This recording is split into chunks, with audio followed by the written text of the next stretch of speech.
All right, guys, so we got to talk about a crazy event that happened last night involving Tim Pool and Brandon Tatum. Now, you guys should know who Tim Pool is. For those who don't, Tim Pool is like a big podcaster / political commentator whom, most of you guys should be familiar with. I've done videos on him before.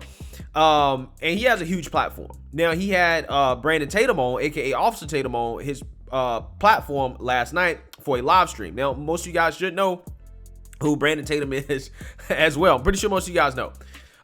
So during this live stream, Tim Pool actually got swatted, right? He got swatted, in which police showed up to his compound that he uses to film his live shows because some lunatic called 911 and reported an emergency at Tim Pool's compound.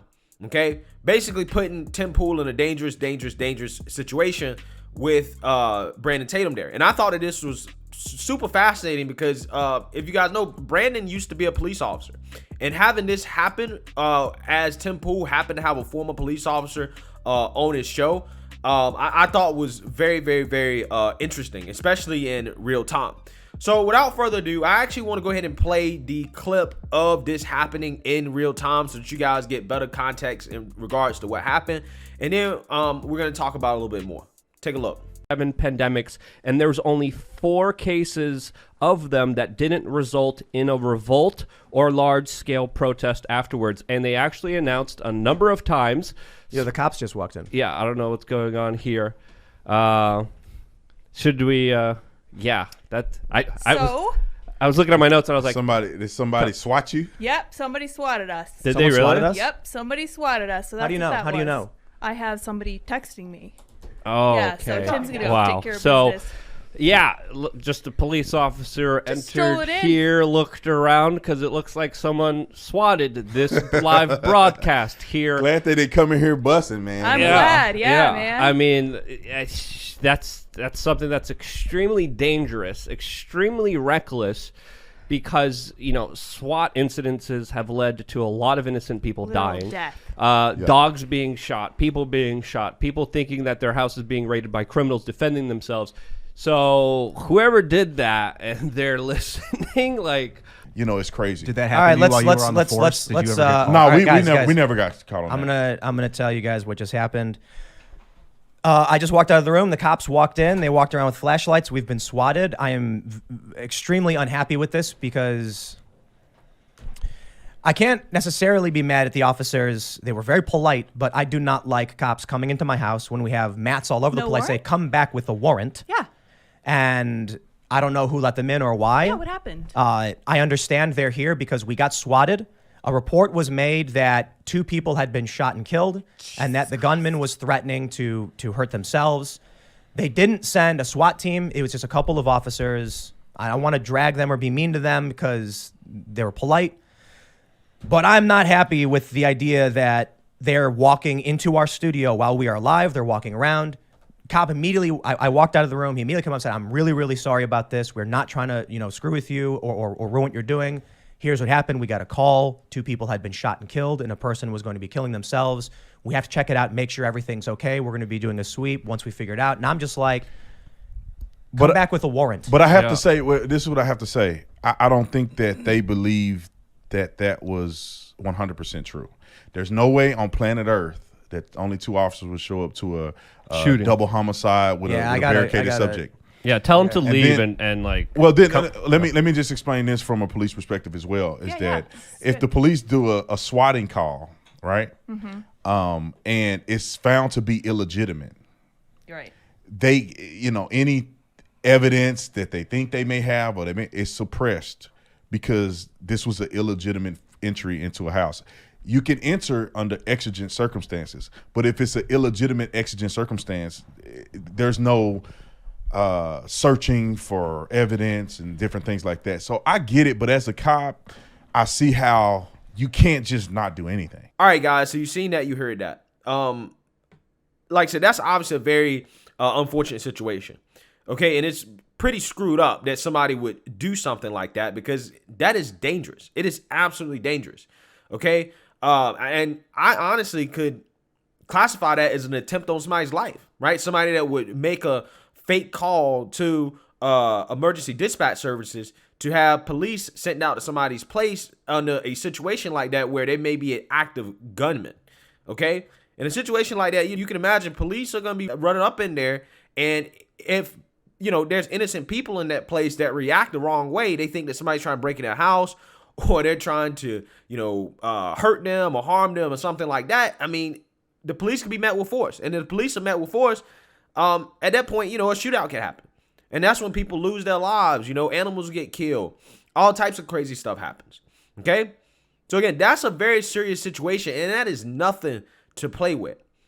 But thank God that they responded the way they did, in a way that was calm. They didn't freak out. They didn't, go crazy or anything like that. They just simply, handled the situation in the best way possible. And I thought that it was super, super, super interesting and convenient that Tatum was on the live stream at the time, because he could kind of explain to you what's happening and what's going on, right? What the police are thinking and how this stuff works. Okay, so I thought that was really, really, really fascinating to see. But we have some more details here that Tim has put out about what happened, and then we're going to talk a little bit more about this after I read this. So he says, someone called police and said they shot and killed 2 people and were going to kill more. Police were told not to enter without a warrant, but said they didn't need one due to exigent circumstances. That's what Tatum explained, right? That in a situation like that, they don't need a warrant due to the nature of why they came. Which, again, is why something like this is so dangerous, and it's not something to play with. Okay, it's not something to play with. This is a large house used as a production studio with many employees on site. Our V-Blog team filmed the entire swatting, as did our security cameras. We will post it tomorrow on the Castle channel. It looks like maybe 8 vehicles, multiple departments, jurisdictions involved. The security footage shows this may have been worse than we realized. Fortunately, our CTO was outside as they drove up and de-escalated the situation. All right, so Tatum was right once again. He was like, there's no way in a situation like this where they may have, an active shooter, a hostage situation, that they're only going to send 2 officers, right? So Tim is basically confirming it. Yeah, they sent the whole squad, right? They sent a whole lot of folks. Okay. And he said that his, CTO was outside. That basically means Chief Technology Officer. I believe that's what that is. A lot of people have been asking what a CTO is. It's just Chief Technology Officer. As they drove up, and he de-escalated the situation. Cops got a call at 8:20 p.m., arrived at 8:27 p.m. Security camera footage time isn't adjusted for daylight savings. At least 8 vehicles, several different jurisdictions. If it wasn't for our CTO going outside and calming things down, it would have been bad. Yeah, I can imagine. Yeah, I'm glad that Tim is safe. I'm glad that Brandon Tatum is safe. I'm glad that everybody that was there is safe, and that this situation did not go sideways like it easily could have. Okay? And it is super disgusting to think about how somebody would do something like this. Because, again, in my opinion, I do characterize this as an attempt on somebody's life. When you make a call like that to have a SWAT team come out to somebody's house. Okay? So it's super serious, right? Now, here's the thing. What we got to talk about here is the circumstances surrounding this. Why did this happen? Why would somebody do this? Now, there's a few theories here, because Tim has been involved in a whole lot of drama lately, right? You guys remember the conversation / argument / almost brawl that he got into with R.A. the Rugged Man. Okay, that was a big thing that had happened, but I don't think that really has anything to do with it. He recently did a podcast, I believe the day before this happened, so day before yesterday, with Marjorie Taylor Greene. Okay, he did something with her. And he also has been involved in this whole Jack Murphy drama as well, as there's a lot of people who have been mad at Tim Pool because he hasn't been addressing the Jack Murphy situation. Now, if you guys aren't familiar with the Jack Murphy situation, I had did a video on it just one time, in which it involves this guy who's supposed to be in like the manosphere / conservative red pill kind of space. Okay, he's supposed to be one of these guys that's supposed to teach men how to be men. And he kind of got exposed after he went on the podcast You Are Here. And on that podcast, he went off on Sydney Watson for asking him twice about his past life as a cuck, okay? Because Jack Murphy wrote an article about cucking, right? Apparently, he liked to see his girl get banged out by other dudes, okay? And he got mad when Sydney Watson asked him about that because people in the super chat were asking her to ask him about that situation. Now, a whole lot of people got mad about in regards to how Jack Murphy reacted to that. Okay, and that basically led to him getting exposed even more. Subsequently, Jack Murphy goes on Tim Pool's podcast to explain the situation, and a lot of people didn't like the way that Jack handled the situation on Tim's podcast. They felt like he was still blaming her for what happened there instead of just taking ownership of it, and they also didn't like the way that Tim Pool handled the situation because Tim Pool didn't really press him on the situation, and Tim Pool has platformed this guy a lot. Okay, it is very apparent that they are friends. Okay, they are close associates at the very least. So a lot of people didn't like that, and that led to Jack Murphy kind of getting exposed even more. Allegedly, there's videos out on him on the internet getting his salad tossed, all types of crazy stuff going on. But people wanted answers from Tim Pool. Okay, and so much so to the point where they were super chatting him literally on a nightly basis. There was a ton of super chats he was getting where people was like, talk about Jack Murphy, explain Jack Murphy, like explain the Jack Murphy situation, right? There's a whole bunch of people that made videos about it too, essentially trying to pressure Tim Pool to talk about the Jack Murphy situation. So that, in my opinion, that is where most of the drama is kind of coming from around Tim Pool. And if I was a betting man, I would say that, you know, this incident may or may not have had something to do with that. Now, I could be wrong. I don't know. I'm just saying that's just based off what has been happening lately. Now, it also could be one of those things where he just had Marjorie Taylor Greene on a couple days ago. There could be some angry leftist or somebody that didn't like the fact that he had her on the platform that, you know, got mad and, you know, tried to retaliate or something like that. That could also be it, because a lot of those people don't like Tim Pool because the fact that his audience, a large amount of his audience is, you know, people that tend to be more moderate, more conservative.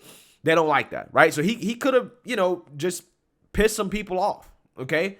And, you know, that is a plausible explanation for why this could have happened. It could have been just random. It couldn't have had anything to do with any of those things. It could have just been somebody who just decided one day, regardless of what was going on with Tim, that they're going to try to do this, okay? That could have been what it is as well. But, you know, what I want to say is that regardless of the reason and why, I think that what we can take away from this is that people take the internet too seriously. Okay, I think a lot of people don't realize that these people on the internet, they have lives, right? They have families. In Tim's case, he has employees, he has a business. And, you know, in a situation like that, somebody decided to put Tim's life in danger, his employees' life in danger, his family's life in danger, and Brandon Tatum's life in danger. Okay? All over what probably is just a difference of opinion. Okay? And this is why I try to tell people, man, you can't take the internet too seriously. You can't take politics too seriously. And that's one of the main things I think is wrong with this country, is that I think people get too caught up in this political stuff and what's going on in Washington, and it boils over into disputes with family members, disputes with friends, you know, and at times it can cost people their lives. And that's really the sad part about this, because I think it's important to be informed. I think it's important to know about what's going on. Okay, I think it's okay to be emotional about politics and to care about what's happening in this country, right? And this is why I talk about this stuff. But I think people gotta, you know, keep their emotions in check and understand that, hey, you know, a lot of this stuff really is not worth losing friends, family members over, right? It's not worth violence, okay? It's not worth it, okay? And that's the reason why I always speak out, and I'm always against political violence, whether it's on the left or the right, because I just simply don't think that is worth it, right? I don't think it's worth it, especially when it comes to, you know, just random, you know, people on the internet like Tim Pool, who just simply has a podcast in which he puts his opinions out there to the world, right? Going after somebody like him because, you know, you don't like his opinion isn't going to change anything in Washington, right? It's not going to change anything. If anything, it just creates more polarization in politics. That's what happens. But again, this stuff, you know, a lot of times you see is costing people their relationships. It's costing people their friendships, their family members, their lives. And I think that's the saddest part about this, because those people, everybody in that compound could have been seriously hurt. It could have been seriously hurt, and it could have been a tragic situation. And it is just sad to see that somebody would stoop this low to put those people's lives in danger. Probably over what is just a disagreement in politics. That's my guess. I don't know. It could be something else. I have no clue. But if I had to guess, that would probably be what I would believe to be the reason for you know, why something like this would happen. Okay, but hey, I am just glad that all those people there are safe. Tim's employees are safe. He's safe. Tatum is safe. I'm glad that everybody's safe. I'm glad the police were safe. I'm glad that this ended up being a nothing burger. But let me know what you guys think. Make sure you like, comment, and subscribe. Most importantly, share a Black conservative perspective. Peace.